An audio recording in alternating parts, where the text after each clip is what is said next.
Hey everybody, Louisiana educator and musician Mickey Smith Jr. back at it again. I'm honored to be here with you guys. I'm humbled at the opportunity to give you the opportunity to experience something I think is so beautiful, something that's so powerful, something that's so essential, and that's music, guys. Music education, it's more than just teaching, guys. It's reaching. It's more than just instructing. It's inspiring, because music is that thing that can touch the heart and the mind, guys. So if you're on this journey, you're probably a beginning band student or music student of some sort. You might even be a music educator. Know this, it's not just about the music, guys. It's not just about discovering the sound of the instrument. It's about discovering your sound, unique personal significance. And that's what we want to share today. So allow me to share my purpose and my passion with you in a way that hopefully helps you discover a little something about yourself, guys. That's the beauty of music. And today, with this lesson, we're specifically going to talk about the clef, okay? The clef, the treble clef, the bass clef. Now I'm going to say it again, the treble clef. That doesn't mean you're in trouble. It means the treble, T-R-E-B-L-E. We talked about it before. When we look at music, it's a language. And it's a language that tells musicians how long, how short to play, how loud, how soft, even how high or how low to play. So if we can review, a while back, if you look at the other videos that we shared, we talked about this thing, 1, 2, 3, 4, 5. It was very important that I counted to 5 because we talked about this thing called the staff. And a staff, the answer is right in front of you on your hand. A staff is 5 lines, 1, 2, 3, 4, 5, and 4 spaces. 1, 2, 3, 4. Just like the fingers and the spaces between your fingers on your hands. You can see the same thing is true here. 1, 2, 3, 4, 5, and spaces 1, 2, 3, 4. Now, it's on those spaces that we put these things called the notes. Now, up until now, we've learned 2 different types of notes. We've learned about the note that looks like a football or an egg, and that's called a whole note, okay? And the whole note gets 4 long counts. It's continuous. 1, it's a long sound. The other note we learned about is the quarter note. And the quarter note, for all my mathematicians out there, is 1/4 of a whole note. All right, don't get nervous if you don't like math. Watch, I'm gonna make it easy. For all practical purposes, for right now, the quarter note is going to be just 1 count, okay, 1 beat. We're going to get more into that in a second, but it's very important that you understand that the shape of the note, the way the note looks gives us the duration. That means how long something is. When we're in school, sometimes the duration of the class seems really long, right? But if you're having fun and things are really popping in class, sometimes the duration is quick. Have you ever been in a situation where you're like, man, time went by fast? Like you're looking at your phone, you're looking at your watch, like, wow, it went by fast. The duration of the class was very short. Duration means the length. So the shape tells us the length. Hey, pop quiz. The duration of a whole note, is it long or is it short? Because it's 4 counts, we're gonna say the whole note, the duration, the length is long. Pop quiz, is the duration of a quarter note long or short?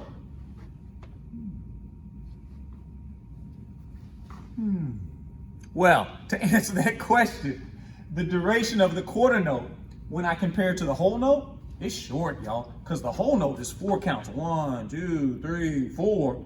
Quarter note is just 1. It's just 1 beat. So it's short compared to the whole note. I guess you'd call it the little brother of the whole note, right? So now that we've understood that, the note tells us how long we're going to play it, okay, the shape of it. If I played a whole note, it would sound like this. If I played a quarter note, it could sound like this. But the question is, how do you know which sound to make? Do you make this sound? Or this sound? Or this sound? Or this sound? Or this sound? So many choices. How do we know which sounds to make? That's the question. How do we know which sounds to make? Well, the answer is simple. Wherever it is on the staff tells us that. So today, we're going to start with the treble clef, okay? Whenever I draw a treble clef, it kind of looks like an S, a weird S, or a G. Hey, how about that? It looks like a G. It looks like a G. Look, look, look. If I draw the treble clef right here, and then I draw a G right here, do you see how it's similar? Matter of fact, another name for the treble clef, T-R-E-B-L-E, is also the G clef. That's another name for it. Just like sometimes you have a real name and a nickname, especially from Louisiana. A lot of people in Louisiana got nicknames. They call him T-Boy. They call him Poo-Poo or whatever. Everybody got weird names down there. We got nicknames. Well, sometimes you might even have a first name and watch this, a middle name, but you're the same person. You're the same person. And the same is true for this. This symbol has two names. We can call it the treble clef, T-R-E-B-L-E, or we can call it the G clef, G, right? Right? But they're both the same thing. Now watch, this is super important. The reason it's important that you guys understand the name of it is because the name tells us directly what this line is going to be. Oh, can you take a guess and tell me what letter name we're going to give to this particular line and any note that goes on that line? Well, if you've been doing music already, you already know what I'm about to say. This is what we call the G line. And any note that we put on it is called G. It's G. Anything we put on that line magically turns into G. So if I put this alligator on that line, all of a sudden now it's not an alligator anymore. Guess what it is? You guessed it. It's G. Okay? If I put this marker on this line, it's no longer a marker now. What is it? It's G. We're gonna call it G. Anything you put on that line magically becomes G. So real quick, what is this second line called? You guessed it, G. So we have 1 line, 2 lines, 3 lines, 4 lines, 5 lines. The second line is called G. Now somebody said, man, Mickey Smith Jr., Mr. Smith, Mickey, we got it. We got it. The second line is G, but I'm totally clueless as to the other ones. Well, I got a little trick for you that will help you, okay? For the rest of them, I want you to remember this. Every good boy does fine. That's what my grandma used to tell me all the time. Before I went out, she'd always remind me, every good boy does fine.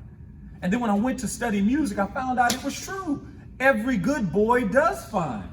Oh, let me put it a different way.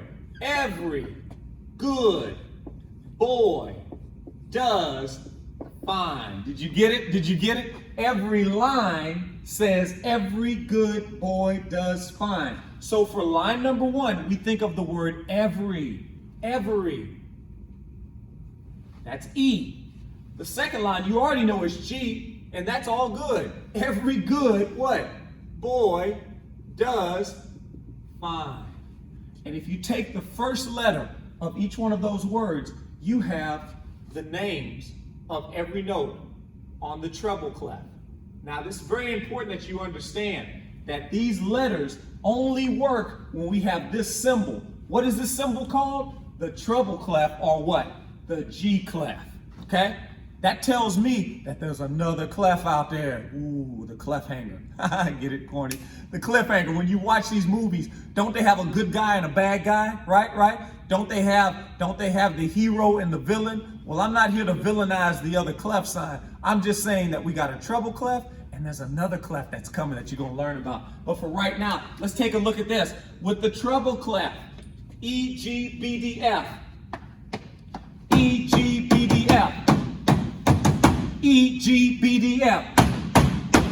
E, G, B, D, F.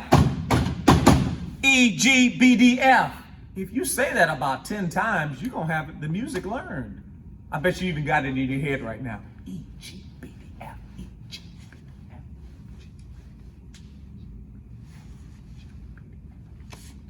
Probably got it. What is it again? E, G, B, D, F. Now, watch this. This next one, super easy.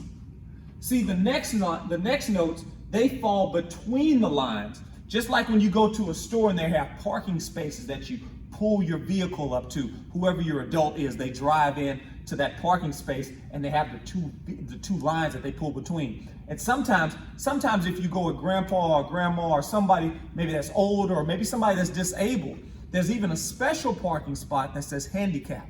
Some stores, they even have a special parking spot if a mom or whoever may be expecting, they got the parking spot for the moms to be, right? So these are special parking spots, and for some folks, maybe you're adult, they got a special job at their workplace, and they got the reserved parking. They special, y'all. So these signs tell us that it's reserved for a particular person. Well, these spaces are reserved for a particular person, okay? And in this space, it's reserved for that note called F. This space is reserved for that note called A. Now, this F is a low F. It's not a high F. That's going to be important later.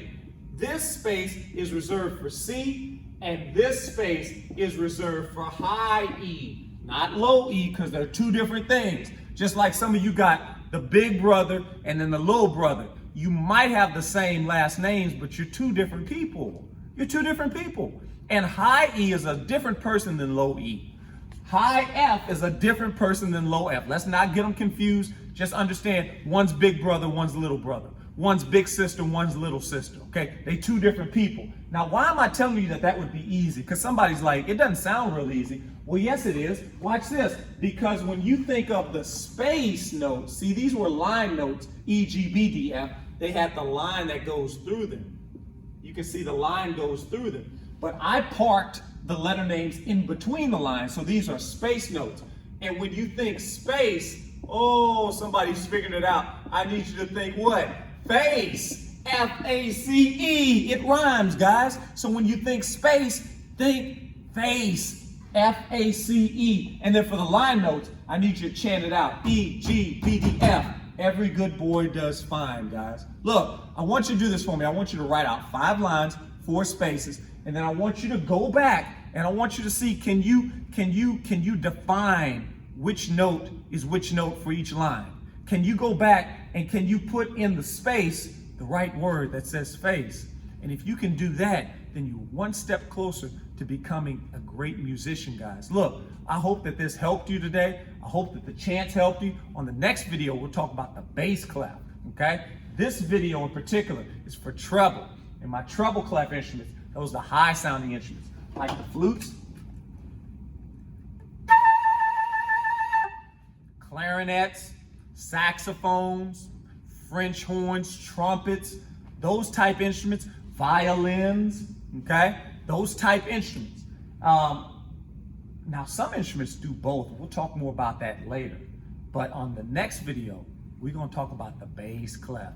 All about that bass, No treble on the next video, guys. Hey, I hope that this helped you guys. I hope that you appreciate these videos. I hope they're making a difference because I absolutely enjoy the opportunity to share with you, to help you, encourage you to keep on going down this musical journey we call learning the fundamentals, guys. Until next time, keep on going.